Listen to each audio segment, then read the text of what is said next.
Welcome to the Recruiter Startup Podcast. My name's Dualta, and in this podcast series, I will be speaking to advisors, investors, entrepreneurs, and recruiters who are based all over the world, and we'll be discussing how to set up, scale, and operate a world-class recruitment company. Today's guest is Andrew McGregor.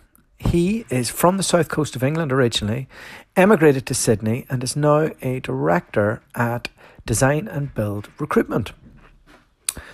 So they do engineering and architecture jobs and construction jobs, mainly white collar, based in Sydney. They have offices in Melbourne and Brisbane as well.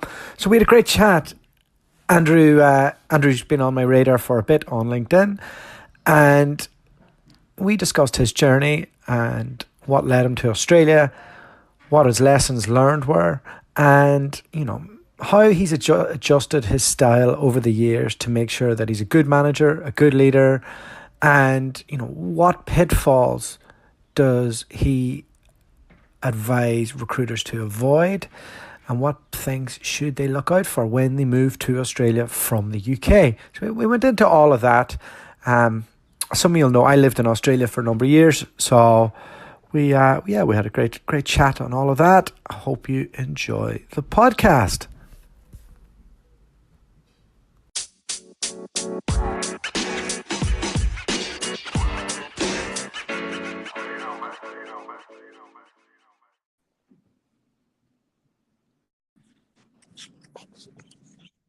Andrew McGregor, how are you? Yeah, very well, mate. And yourself? Not too bad. Early morning start for you? No, it's okay. 8 a.m. is not too bad. Generally speaking, when you're speaking to those from the UK and Ireland, I think we generally accept we get up a little bit earlier because you guys have got to stay up a bit later. Yeah, that's right. Where are you from originally? I'm from Portsmouth originally. Scottish family up north, but I am actually from Portsmouth originally. I'm down in the south coast here myself now. Oh, where are you? Yeah, we're not far from Chichester. Oh, lovely. Yeah, I actually went to school in Southbourne, so sort of on the way to Chichester. Very good, very good. It's nice down here. We've been here for a couple of years now. Winters are pretty grim, though. They are, but then the UK and Ireland's pretty grim in winter, so that's never going to change wherever you go. No, I know. I miss my life in Australia a little bit. So, we've been kind of in touch for a few years, hey? Yeah, we have. Yeah, I think we've sort of interacted a bit on sort of LinkedIn, and then obviously more recently you've provided us with a couple of candidates that we've interviewed, etc. else. So it's obviously good to finally speak in person or properly on the phone or whatever we call this. Whatever we call it, yeah. Yeah, I know. I feel like we've been back and forth commenting for a number of years, and and here we are on a podcast. So, I know. Andrew, tell me, how did you get into recruitment? Yeah, I think everyone says the same thing, didn't they? I didn't mean to. I sort of fell into it, and I look back, and when I meet with people, I sort of explain that I kind of fell into it, but it was also I wanted it to happen. You might see from my LinkedIn that I used to work for Revenue and Customs, which is obviously a terrible thing to do. That's an exciting job there, hey? Yeah, I know. God help me. I had a bowler hat and all the rest of it. But I actually was a tax inspector. And no! All right, God, this podcast is over. I'm an awful human being, really. I went from tax inspection to recruitment, God help me.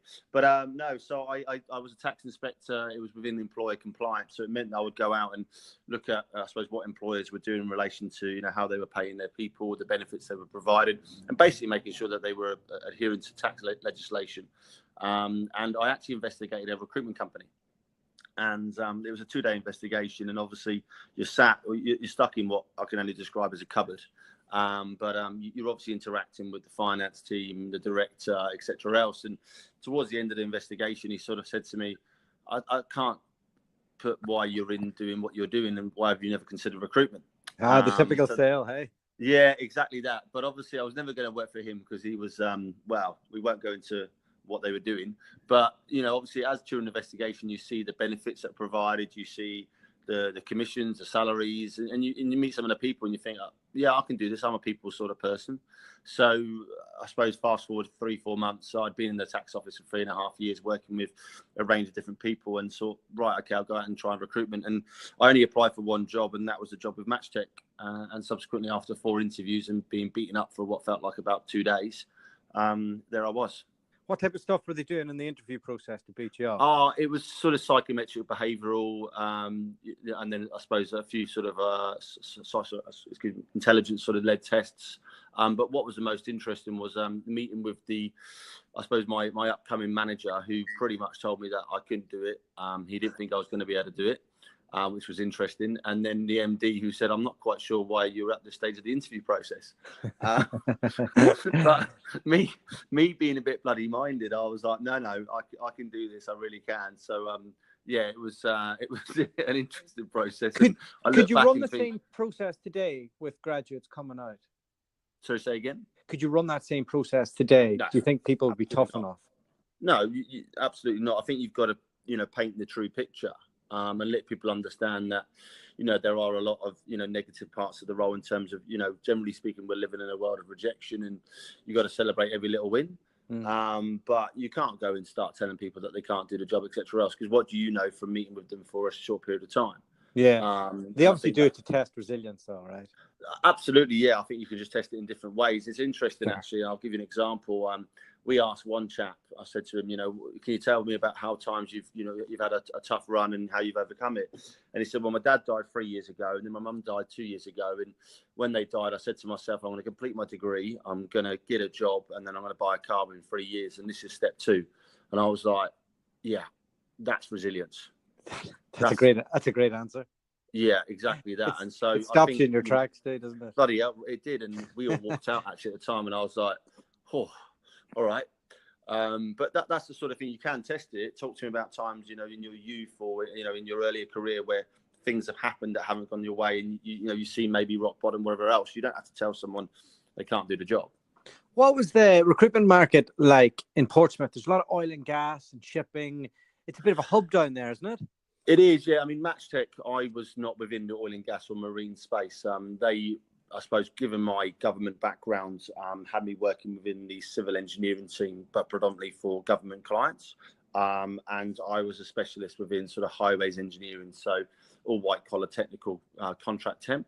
And it was great in a way because I only had sort of 4 or 5 job titles to recruit for, which meant I didn't go off running off trying to do various different things. But I was a national recruiter, and I still remember my first ever placement was a chap at Hull City Council as a highway inspector.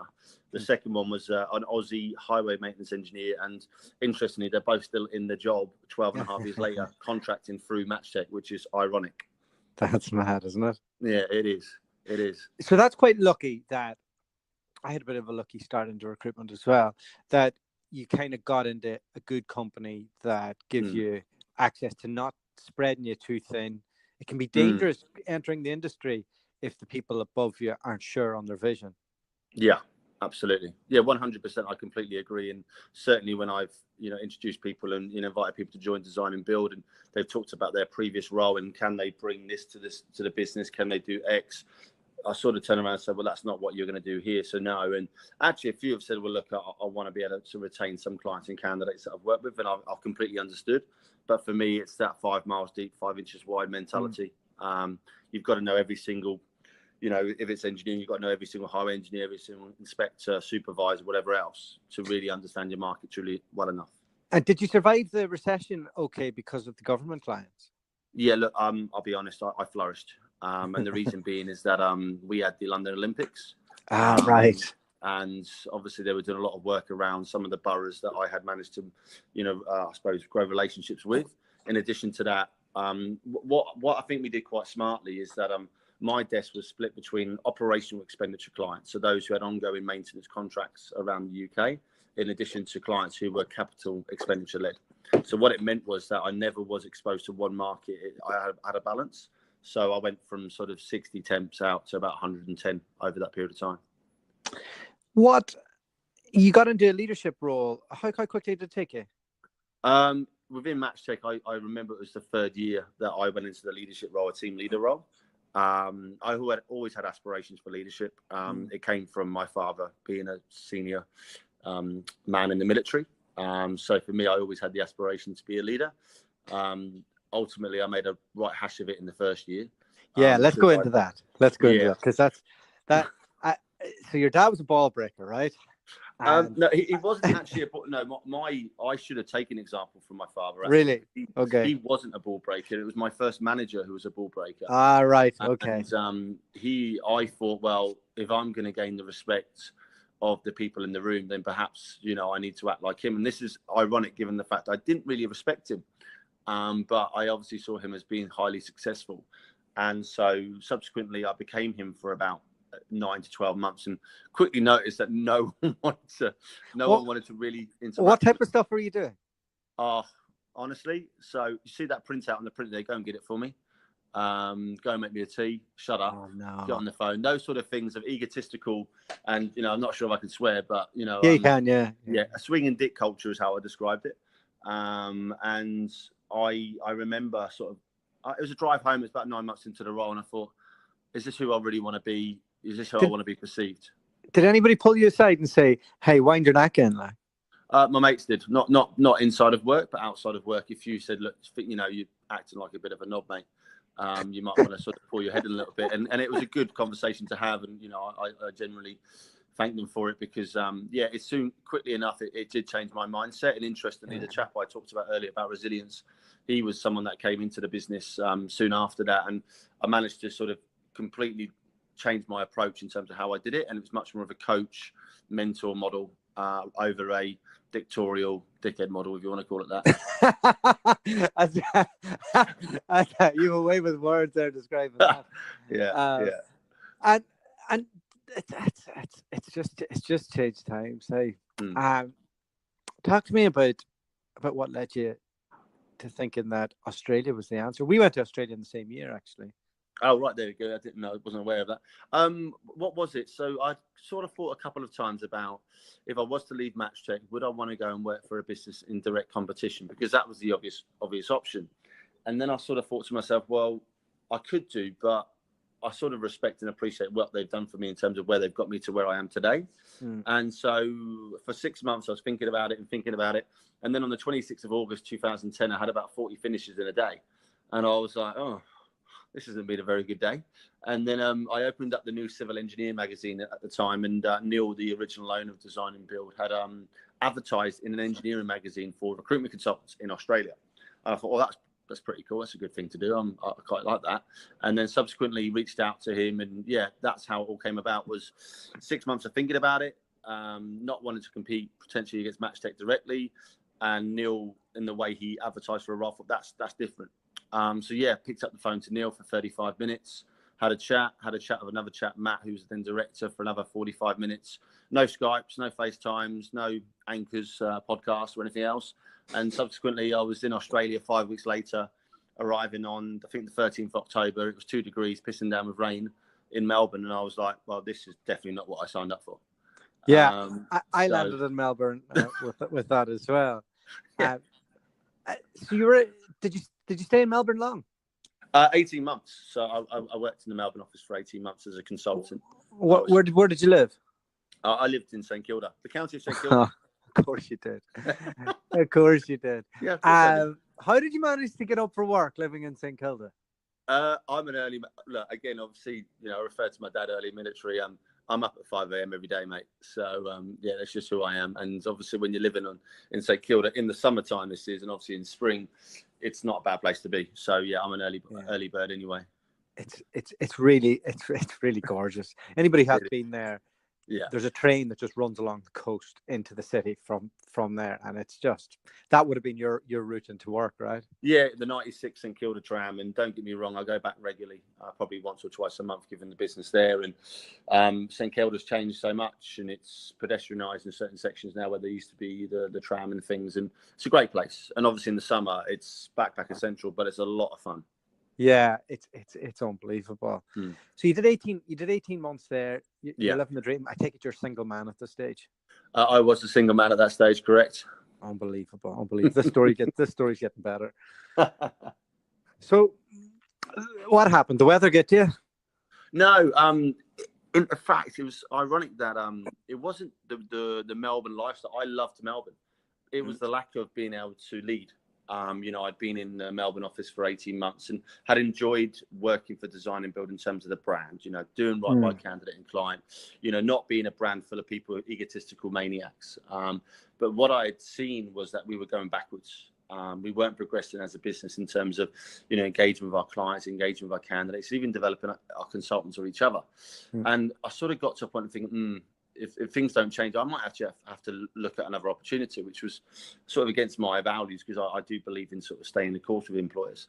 And then I reached out to Rec. I met actually one company, and it was a good meeting. And I said to them, look, let me go and just have a sort of 2 to 4 week sort of sit down with myself and think whether or not this is really what I want. And during that time, the New South Wales office, which we had opened whilst I was in Melbourne, hadn't gone particularly well.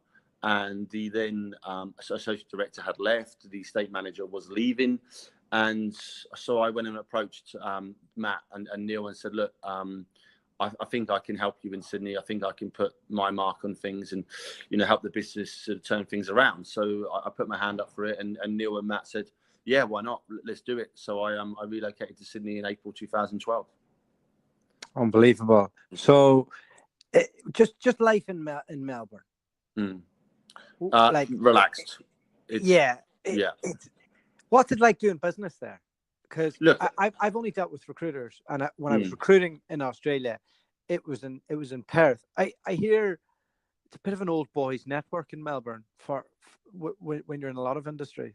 It is, but I think it's just it's an interesting one, because I remember when I first started and I picked up the phone and I tried to sell, and they immediately switched off. They were like, I've heard it all before. And then I thought to myself, hold on a minute. When I first started at Match Tech, when I was engaging with clients and speaking to them, I wasn't even selling. I was just telling them who I was and what I did. And then saying, look, talk to me about what the opportunity with you is now or in the future. And a lot of them were like, look, I've got the relationship, I've got the people that I need, etc. else. And I was like, right, cool, no worries. But I always had this sort of philosophy of get one piece of information from every call.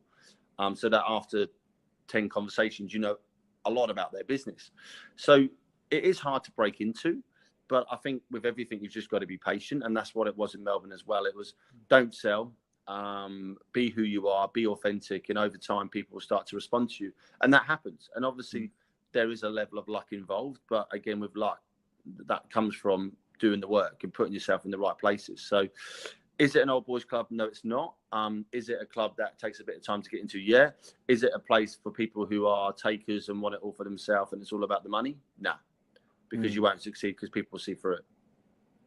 And the culture of Design and Build at the time, when I went to Robert Walters, there was hardly any Australians in the room. It was the glory time. You got a living away from home allowance on top of your salary. Do you remember that? Yeah. Oh, how great was that? Oh God, you're rent for free. It was. Yeah. Yeah. God bless Australia. Let's not talk about it. I still say about it today. So what was the environment like? And a common thread I find is that a lot of the people that you meet when you first arrive become a lot of your long-term mates that you're there. Was that the case for you? Yes and no. And the reason no is because when I moved to Sydney, I went into a management role, and a number of people left Design and Build over the years. The culture was great. You were working with a lot of nice, good people. You were working with people who had been in recruitment for 3, 5, 7, 9 years. It wasn't an inexperienced culture. We didn't have a graduate program. We didn't hire rookies, etc. else. So everyone had seen the swinging dick culture, if you want to call it that. They'd seen those sort of things. So I was able to come into the business and just be me. And that's something we really stand for as a business, around sort of being authentic and just being who you are. So that part of it was great. And I thoroughly enjoyed working with a lot of people that I did. And yes, it was highly social. There was a lot of social events. But one thing that I found with myself, even at Match Tech and then Design and Build in Melbourne, was I needed that group outside of work, because as long as you're working and socialising with just your colleagues, you never switch off. You're never outside of work. And how did you manage to achieve that? I'm rubbish at that. Look, for me, it was in Melbourne. I just put myself out there. It was actually ironic, and it sounds a bit weird, but I remember I was in a bar one day, and I was waiting for my mate, who I only knew a few people in St Kilda at the time. And these group of Aussie blokes walked in, and they had AFL tops on, or Aussie rules football jerseys on. And I just went up to him and said, "Are you going to the game?" Yeah, they said, "Yeah, mate. Yeah." I just asked him about it. I said, "Can I come along?" And subsequently, my mate turned up. I said, "Do you want to go to the footy with these lads?" And he said, "Yeah." And then they were all Aussies. So I think for me, one of the things I try and sort of educate people around is put yourself out there, especially if you're on your own. Because I was on my own when I came to Australia. I knew one person. So I think you've got to put yourself out there. You've got to try and connect with, Australians and Kiwis and those who are here full time, because you'll see a different side of it. You won't just see the going out on Thursday, Friday, Saturday, Sunday getting blasted. You'll go down to the coastlines. You'll do the barbecues. You'll do the Aussie things rather than just get absolutely hammered. Do you know that's really hard to do in Perth? I found in Melbourne they were very open when I was living there. In Perth, it's the locals and it's the expats. You should see the divide. It's just it's ironic you say that, because, sorry to interrupt, the Aussie guys who I met with, they were all from WA. Yeah, the best ones leave, I'm sure.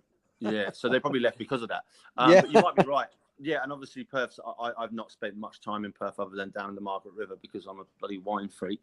But I only know really Sydney and Melbourne, and Melbourne in particular, they're very open. What would you say the main difference between doing business in Sydney and Melbourne is for a recruiter there? In Sydney, I think everyone's here for a purpose. People are here to live the high life, and that's not the negative thing. Whereas I find in Melbourne, people are there for the whole life, the social part of it, the city itself, the relaxing, etc. else. Where Sydney to me just feels like London. It just feels like everyone's on a mission. And with the Melbourne, like a bigger Brighton, is it? Yeah, it's just Melbourne's like this sort of like Brighton / Manchester sort of feel to it, whereas Sydney's like, this is London, and it is a little bit harder to connect with, the Aussies, etc. else. Whereas actually you find here, if you live in Bondi, it's pretty much English and Irish and Scottish anyway, but it's a little bit more parochial. And what would you say the main difference is when people go out there? You must have seen so many recruiters come out from the UK now over the years. What do they struggle with from at the start from a business perspective? What type of big mistakes do you see? The feeling that they know everything, that I've been successful in the UK, I'm going to do exactly what I did there and it will happen here, and it doesn't. You really do have to change and adapt your style.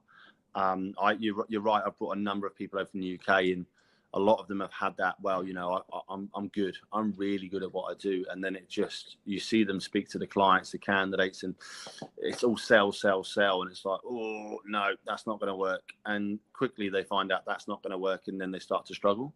So I sort of say to people, look, remember, what you achieved and appreciate it, but forget and treat yourself like you're a year one consultant. Go back to the basics, listen to the managers and the leaders in the room, because they've been here, they've done it, they've overcome it. And some people do and some people don't. Yeah. It's because I move a lot of people to Australia and I move a lot of people to America. And in America, I say, look, go for the best desk. Somebody who has it mapped out, the process is right. You're very niche, it'll be okay. In Australia, go for the best leader. Go for the person that you connect with, because those relationships are just that much more important in Australia. And I can't stress the difference in that from even the UK to Australia. Did you find the same? Yeah, look, I think that's a really great analogy, and I haven't heard anyone sort of go down that road before, but I think that's fantastic. You want to work for great leaders wherever you go, but in Australia in particular, leadership is a brand. It's a perception in the market about how a brand operates, and certainly for me, it's something that's really important. Is perception is everything, and in Australia, relationship driven. So a great leader is important. Someone who's been in the market for 5, 10, 15 years, so who knows the ups and downs, knows what to do and what not to do. So that's a really great way of looking at it. Well, it's lucky that I've had the experience of, because when I went there, I got to work for somebody who'd been in the market for 10 years. And as a result, I got to hoover up all her relationships for the few years that I was there. Of course, at the time, I thought it was all me. But in hindsight, in retrospect, when I'm looking back, I'm like, okay. wasn't really me. Yeah, we all do that though, because I was like, I'm an amazing recruiter when I was at Matchtech, and I forgot about the fact Matchtech had 300 bloody people in 6 floors and had a massive brand. I was like, no, it's all me. Yeah. When you went into your leadership role in Sydney, you've obviously been captain swinging dick the first time. You must have went in with a different approach, and like what type of subtle differences did you try and implement? Yeah, look, assurity and certainty. I think I look back now, and obviously I didn't know what I was doing at the time, but what you might know is we hit rock bottom as a business. You know, we had lost a significant amount of money in that first 2.5 years and wasn't successful. And then for the first 18 months in my leadership role, it was bloody hell. It was awful. And I sort of look back Why now. did you lose money? What was the reason?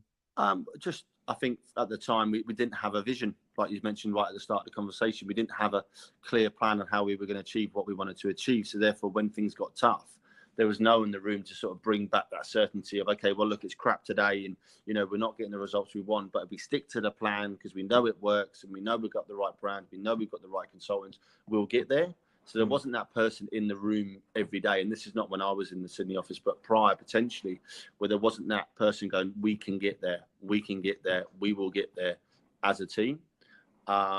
Whereas what I noticed early on when I came into New South Wales business was there's a distinct lack of confidence. There was a distinct lack of uncertainty around the room. And certainly, you know, that meant that people left. They absolutely did, because I was steadfast in my vision of getting us to where we wanted to get to. But I was fortunate that we invited Kelly to join us in May of 2012. And she's still with the business now in an associate director role. We brought in Alex into the business in September of 2012. He's still in the business now, about to, or hopefully we'll take an associate director role in the next few months. And we had a core of Alex, Kelly, Natalie, and I. So Natalie is now working with our clients. But for the 4 of us, we just fought together for 2 years to get the business where we wanted. And it always came back to reassuring each other, picking each other up every day, and making sure that we celebrate every little win. Because do you know what? You don't get a lot of wins when you're first starting, and it builds and builds and builds. But when I look back now, and when I remember there were days where it was really, really crap, and I just wanted to turn the lights off and just, you know, mate, I saw rock bottom personally at the time as well. But I just remember thinking to myself, just show character, just show the guys that we will get there, and that every day you remain calm and resolute, and it will happen. And I think that for me, I learned from, obviously, like I mentioned earlier, my father and things like that, is that never get, you know, ruffled by what happens. Just accept it for what it is. That's tough though, isn't it? Oh, mate, it was bloody.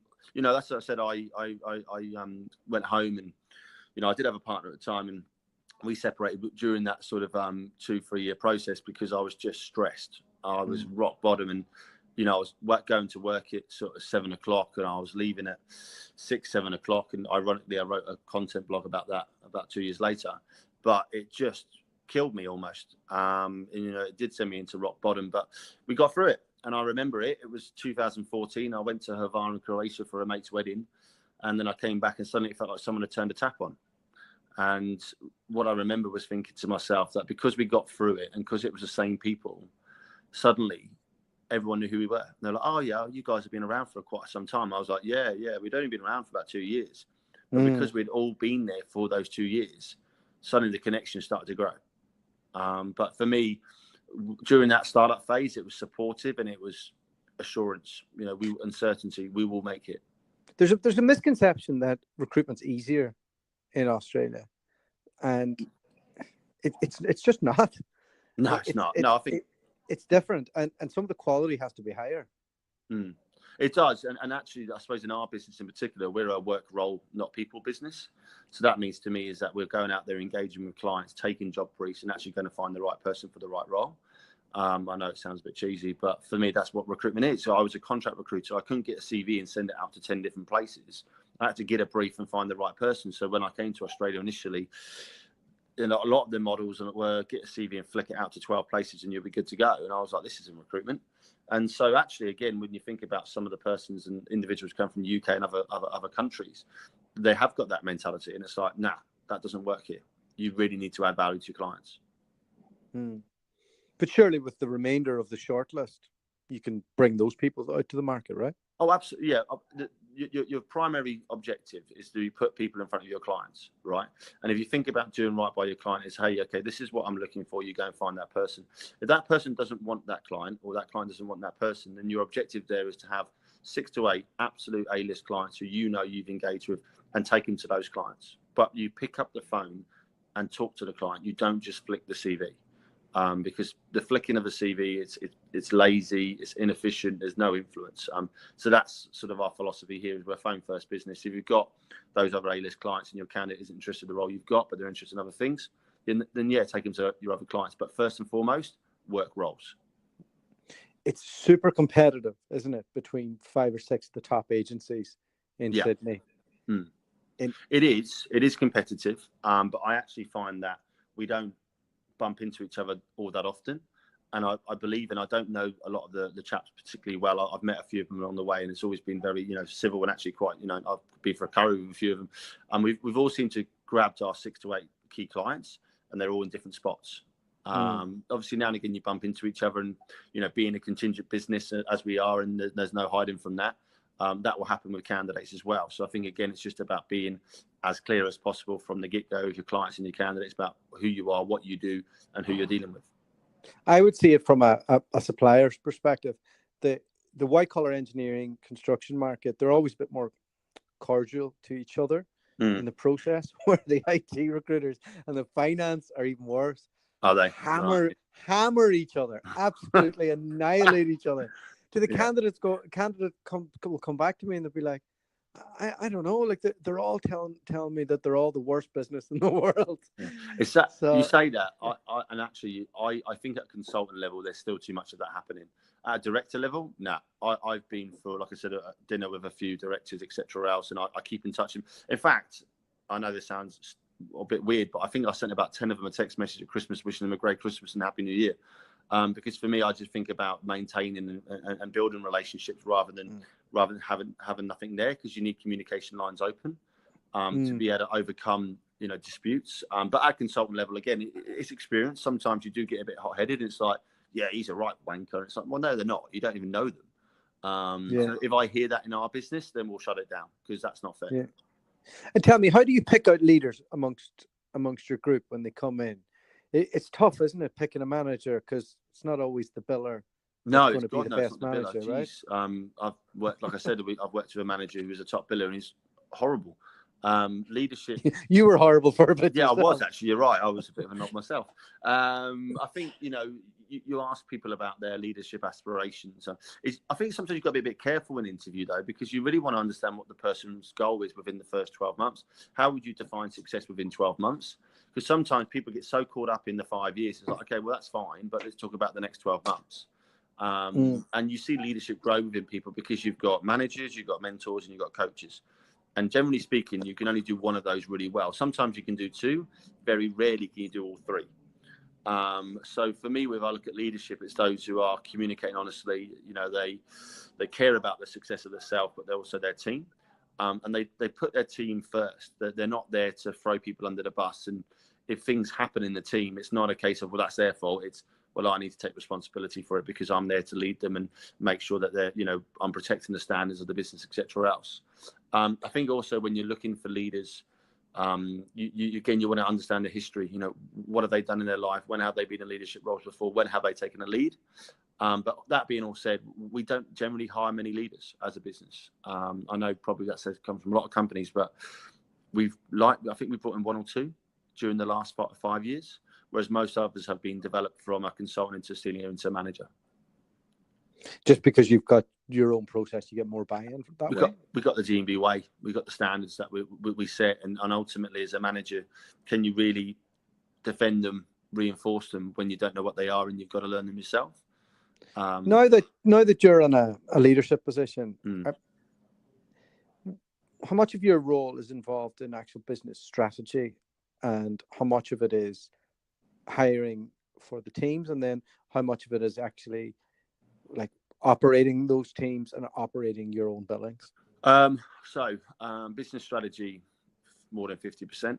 So What would that involve? That's the vision, the business, the mission, the values, where we're going, where we are today. What's the plan for 2030? Because we're approaching our 15-year anniversary.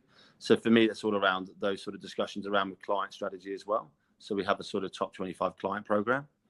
So that's the lion's share of the role is that. And ironically, that's the most difficult part of the role, because when you're a recruitment consultant, you know what you need to do every day. You've got a plan in place every day. But when you're a leader and a business owner, sometimes you're sat there going, what the bloody hell am I supposed to do now? And actually that time is for thinking. And the problem with me sometimes, and the challenge I've got, is I've got 99 out of 100 urgency. So I just need to be doing something all the time. Whereas a leader, really, you need to take a step back and gather all the facts before you make decisions. When it comes to recruiting, I meet every prospective, colleague of design and build. So I'll always do the first meetings there. When it comes to managing teams, I have a leadership group. I don't have any direct reports in terms of consultants. I believe that the leaders should be the ones running their teams. But I'll do team training sessions on the standards, the way of design and build. And in terms of the day-to-day coaching at the desk, that's generally done by the leaders, but the room's got 32 workstations, so it's not like we're in a huge office. So if I hear things happening, if I hear a conversation a consultant's had, I'll just grab them and say, hey, have you considered this, or did you consider this? I'll always try and make sure that I'm helping people as well, because I've done recruitment for 12 and a half years, and even though I've not been on a desk for the last 2 years, I still have a very keen interest in the industry. Yeah, and let's jump into the strategy piece. Where are you at now, headcount wise? So the business is now at 50 consultants, and then approximately sort of 15 support. So was that 50 and 15 or 50 and 15? Yes, so 65 in total. Wow, okay. And is that just in Sydney, or is that in Melbourne? Sydney and Melbourne, and we've just recently opened Brisbane. So we've got 24 consultants in Sydney, 26 consultants in Melbourne, one in Brisbane. So we've actually got 51 consultants now. So we've got Sydney, Melbourne. Melbourne's been their operation since 2004. Sydney opened in 2010, and we've recently opened our Brisbane office. Okay, and you're the main man in the Sydney office? I am the director of the Sydney office, the chief. The chief. The king ding-a-ling. Oh dear. Yeah. Oh, so that's interesting. I'm hearing that Brisbane is going to be the next big thing in terms of investments that are coming in as a place to do business. And I know when I was in Perth, Brisbane was booming with the resources industry and the oil and gas, and there's whispers that there's returning. What's exciting you about the Australian economy in general? Like, where are you guys as a business thinking this is our next bit? This is where we're going to get from 50 to 100 heads. Yeah, it'll be two parts of our business in particular: engineering infrastructure, or engineering in its whole, and then also public sector. So engineering for us, again, like I mentioned towards the start of the conversation, around working with clients who have operational expenditure or operational expenditure projects. So it's not just a case of, hey, we've got to build something and that's it. It's actually, we've got to build and maintain it for the next 25 years. So we've built a lot of relationships in that space. In addition to that, the public sector space. We're launching our own public sector brand as of Friday, 1st of March. So again, we're looking forward to having that launched, and then be able to increase our headcounts across Queensland, New South Wales and Victoria. So engineering and definitely public sector. What about Perth? What about my old friend Perth? Time zones for us are a difficult one, because obviously Perth can be, is it 3 or 4 hours? Is it 3 hours? Yeah, I think it's 3. Yeah. Living there, it feels like you're on the other side of the world. Yeah. Well, it is from here. Yeah. But in Australia, you feel disconnected, Yeah, look, and I think one of the things that we've been told, about Perth, and actually we did briefly look into, opening an office in Perth, and we had a sort of couple of consultants over there just sounding out the market. But what we found was it was a very different recruitment market in terms of the relationships. It was very much oil and gas mining related or orientated, and we weren't a business that operated in that space at the time. And then I think to myself, well, they'll be starting work later, finishing later, and so they won't be in line with the rest of the business. So it could happen. I'll never say never, because we're obviously an agile business. We can do things if we need to, but I wouldn't suspect to be on the cards for the next 3 to 5 years. Yeah, if the boom comes back, I tell you, it was unbelievable recruitment in that. The engineering recruiters were just making money for fun for a while. Bit easy though, wasn't it? That's the issue. I found a lot of, with great respect to those who recruit in the mining and oil and gas industries, when they've tried to transition into a go and find a role and fill a role sort of model, a 360, a true recruitment consultant model, they have absolutely fell on their arse. Because suddenly it's like you've got to pick up the phone, you've got to build a relationship, you've got to prove to your client that you're the right person to work the role, etc. Else, not hey, I need 50 people. Can you go and find them? And even sorry, I agree with you to a point there, right? But I'm in this detail a little bit more. So the major account oil and gas recruitment firms are like that. So like if it's Faircroft, Brunel. Yes, they struggle to transition to 360 for sure. But firms like when S3 had their progressive brand, or Spencer Ogden, or even NES or somewhere in between, they can usually transition those people. It's but yeah, some of them are just so used to being cuddled and just moving people from one project to the next without actually it being a full gig. Yeah, I mean, I wasn't referring, I suppose, to the companies themselves and referring to their clients. You pick up the phone, and as we said, when I went into that sort of, when we sort of had a little soiree into resource industry before it fell over, I remember picking up the phone. It was sort of like, well, we got about 60 vacancies, and it was like, okay, so I don't need to try and understand your business. No, just if you've got someone, send them. That's crazy, isn't it? Yeah, and you're like, okay, and then so it's not the consultant's fault, it's not even the business's fault. It's just the market is what it is. And ironically, within the last 3 years in construction in New South Wales and in Victoria to a certain extent, that's been the same. Clients have, yes, we've built the relationship, etc. else, but we've had to be careful when we brought in new consultants. They've sat there and then suddenly a client's emailed and said, okay, well, you're the new person. Here's 20 roles. It's like, oh, no. And then the consultant's gone, well, I'm doing great. I'm doing 150 grand a quarter and I'm loving life. And you're like, okay, well, how many clients was that with? 1 or 2? You're like, no. Right, we need to slow it down. We need to break it down. We need to start talking about new clients. So what we do. That's a challenge, eh? Oh, bloody right it is. I mean, especially when you're making a load of money. But then you sort of try and talk 5 years ahead. Let's look at when this client isn't recruiting, what are you going to do about it? And again, I've seen many people fail because they've had only 2 or 3 clients. But for me, what we do as a business around development of people with senior consultant objectives and principle is that person may demonstrate they're retaining key clients, but they're developing new clients always. You can never sit on your laurels because if you do, you will fail. It's hard to get retained business, isn't it, in Australia? It is, only because you don't bloody ask. I mean, no. I mean, my last 2 years was all retained. And it was because I was steadfast in my thing of, well, I haven't got the time to place 36 roles this year, because I'm running the business and growing a business.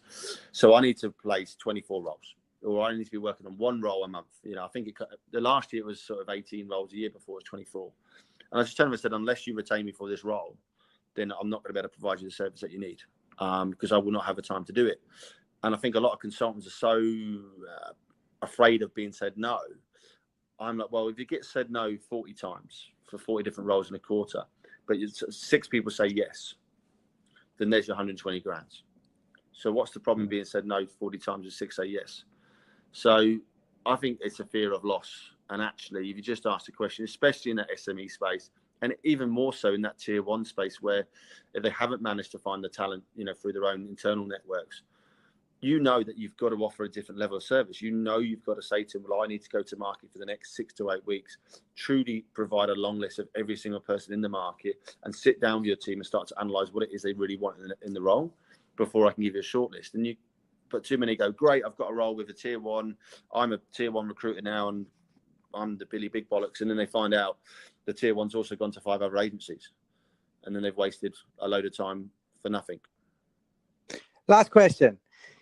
If you could start it all over again and move to Australia, except you knew what you knew now, what would you do differently? How would you approach it? How would you, when you get that job, what would you do differently? Well, I'd probably start with learning where places were and how you pronounce them. So rather than calling as one of my colleagues said, it was Geelong, and it was like, no, Alex, it's Geelong. Oh, no. And Canberra, and I was like, that's Canberra. or Wagga Wagga, which is Wagga Wagga. So those sort of things. Look, what would I change? There's obviously things in, the personal circumstances around separating work and personal. And I've talked about that a bit in terms of content on LinkedIn myself, and just that ability to be focused at work. There was probably too many times in that first 2 years in Sydney where it was just all about work, 18, 20 hours a day, and I alienated a lot of people. So that's probably one thing is, being focused at work and making sure you separate the two. And taking your own experiences outside of it. What would you say to somebody else? Somebody who's like, somebody could be listening to this. They could have 3 to 5 years experience. They could be in Manchester. They like, what should they adapt? How should they do it? What kind of advice would you give? You must have seen people fall on their face many times. Yeah. Look, I mean, ultimately, it came back to what we spoke about earlier. Don't come in and sell. Don't come in and pretend you're something you're not. Listen to the leaders in the room. Treat yourself as a year one consultant. Because you'll quickly find that if you return to the 101s, you plan every day, you focus on certain things throughout the day, and you'll get there. Whereas if you come in with that mentality of I know everything, I've seen it, I've done it, you're making it harder for yourself. It's not like you won't succeed, but you're going to make it a lot harder for yourself. Current visa stuff, just to finish up. 3 years and a relevant degree, isn't that what we're looking for? I think it's 2 years, isn't it? I can't remember the last time I looked. 3 years in irrelevant. I think it's 5 years in relevant experience. Yeah.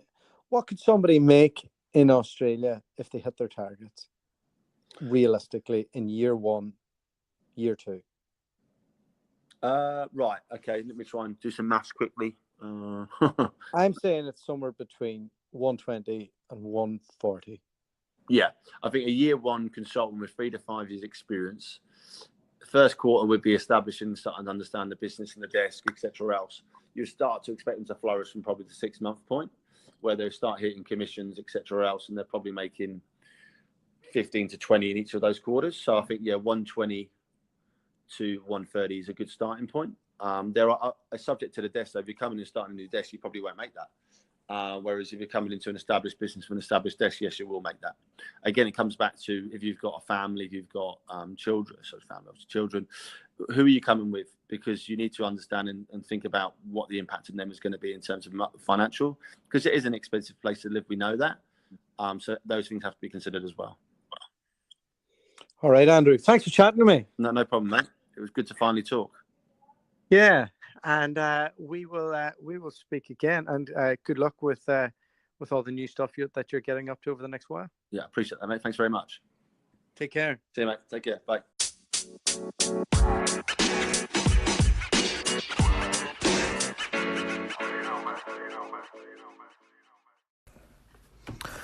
Well, massive thank you to Andrew for coming on the podcast. Things have really worked out for Andrew and has moved to Sydney. And if you fancy a move to Sydney, hit me up. It's one of our busiest spots. So is Melbourne.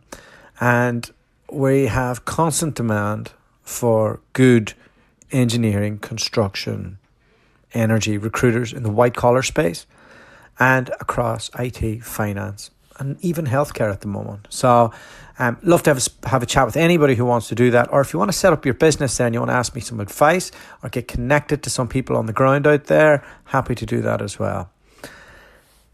We'll be back with another podcast guest later on today. Thanks so much for listening. And as we creep closer and closer to the 50,000 downloads mark, just want to again thank you all so much for tuning in and supporting the podcast. Till next time. The podcast you just heard was made using Anchor. Ever thought about making your own podcast? Anchor makes it really easy for anyone to get started. It's a one-stop shop for recording, hosting, and distributing podcasts. Best of all, it's 100% free. Sign up now at anchor.fm/new. That's anchor.fm/new to get started.